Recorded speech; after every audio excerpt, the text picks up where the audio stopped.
Have you ever finished a completely normal conversation, walked away, and then replayed the whole thing in your head like you were reviewing security footage? What you said, how you said it, the pause before they replied.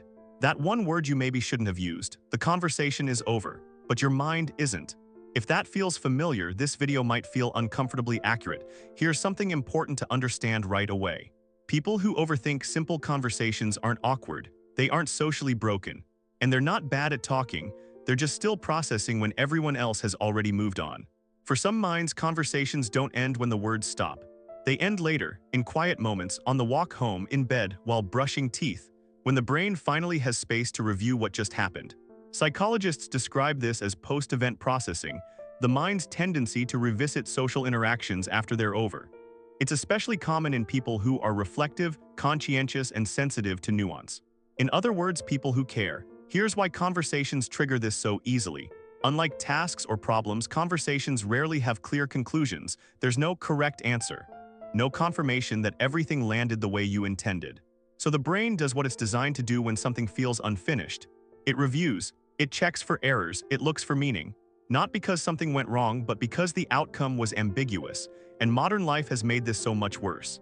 We live in replay culture now. Texts can be reread, messages can be seen and not answered, tone can be guessed at endlessly, a delayed reply can feel louder than words. In the past, conversations faded with memory. Now they stay accessible, frozen in your phone, ready to be revisited at any moment. So if your mind keeps looping, it's not because you're insecure, it's because you're surrounded by tools that invite reflection without offering closure. There's also a quiet misunderstanding about people who do this. From the outside, overthinkers are often described as quiet, reserved, sometimes even unsure of themselves, but internally their minds are active, attentive, constantly tracking tone, timing, and emotional shifts. Research consistently shows that people who reflect more on social interactions also tend to score higher in empathy and self-awareness. They're tuned in, sometimes too tuned in. They notice what others miss, and once something is noticed, it's hard to unnotice it. That's why the replay feels automatic, but here's the part most people don't realize. While your mind is replaying the conversation, the other person has usually already forgotten it. Not because it didn't matter, but because most people experience conversations as temporary events, not ongoing data. Overthinking doesn't mean the moment was bigger than it actually was. It means your mind treats social interactions as something worth understanding, not just surviving. That's not a flaw. It just becomes exhausting when the brain doesn't know when to stop. And this is where people often get it wrong. They tell themselves, why can't I just let it go? Why do I always analyze everything? Why can't I be normal?